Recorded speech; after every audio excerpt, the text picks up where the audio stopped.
C'est la première fois effectivement qu'il y a une proposition d'une bande dessinée, une bande dessinée, un peu cette bande dessinée reportage sur le Festival interceltique de Lorient. Il y a eu des ouvrages, il y a eu des livres, il y a eu des fictions, voilà, mais pas sous l'objet effectivement bande dessinée. Donc très heureux de cette nouveauté, de cette proposition.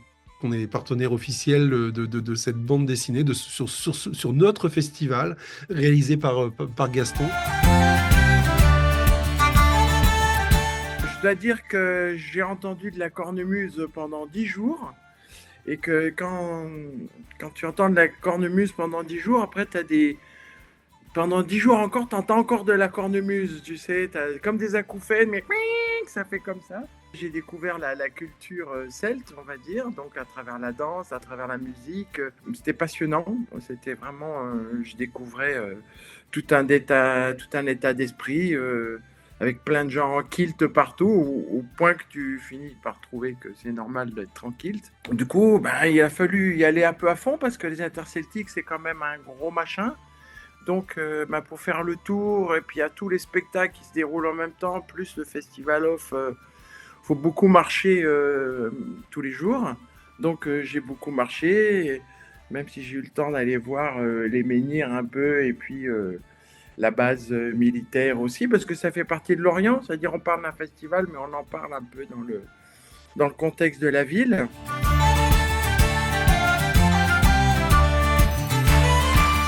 Pour nous, pendant le festival, on est quelque peu pris, et malgré tout, Gaston a pris le temps de, comment dire, d'être là, de nous guetter quand on avait des petits moments de disponibles pour pouvoir discuter. Mais en tout cas, ça lui a vraiment permis de pouvoir, j'allais dire, aller sur le festival, fureter, voir les différentes scènes, se faire son propre avis et à chaque fois, et de temps en temps, revenir vers nous, quand je dis vers moi ou vers un de mes collaborateurs, pour pouvoir affiner, poser des questions en disant, mais tiens, mais j'ai observé telle chose ou telle autre, qu'est-ce que c'est, avoir quelques explications. Et en tout cas, ça a été un moment très sympathique. Et à plusieurs reprises aussi, il m'a demandé, est-ce que je peux te suivre, voilà, parce que c'est vrai que la vie de directeur artistique sur le festival, c'est on fait beaucoup de kilomètres. Et donc Gaston m'a suivi et a fait énormément de kilomètres aussi. Les semelles ont fumé parce que c'est assez impressionnant en passant d'un endroit à un autre. Où, effectivement, en me suivant, il pouvait rentrer dans des endroits où normalement tout le grand public ne rentre pas, dans les arrière-scènes, etc. Avec, voilà, c'est l'avantage de suivre le directeur qui a un peu le passe-partout sur le festival.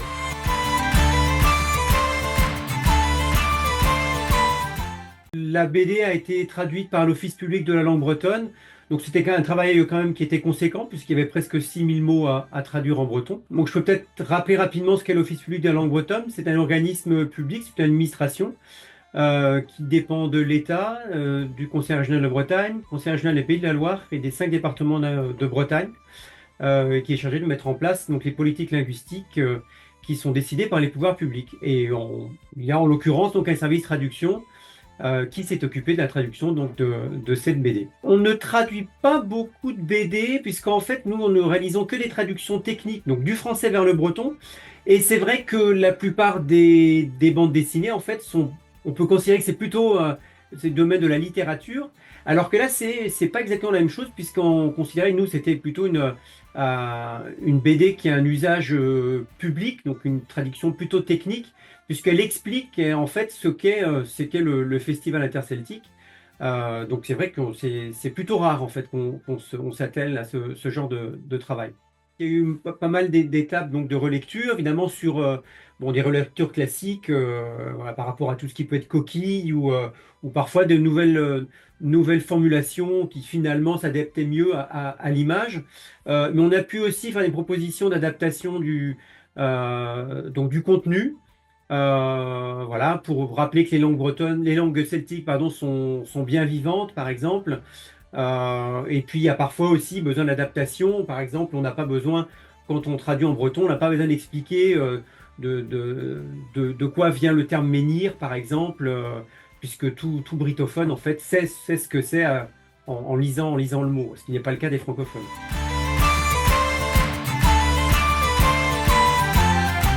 Donc j'ai pris des tas de photos, j'ai noté tous les jours ce que je voyais.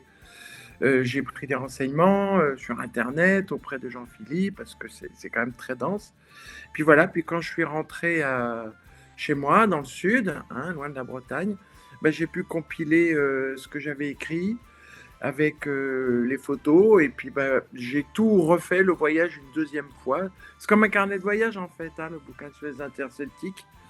J'ai refait une deuxième fois le voyage avec des allers-retours entre la Bretagne et chez moi. Parce qu'ils relisaient, Yann et Jean-Philippe ont relis tout très très très minutieusement. Je dois dire qu'ils se sont beaucoup investis dans le boulot et ben, que ça fait plaisir parce qu'on a l'impression d'avoir fait vraiment un truc avec eux.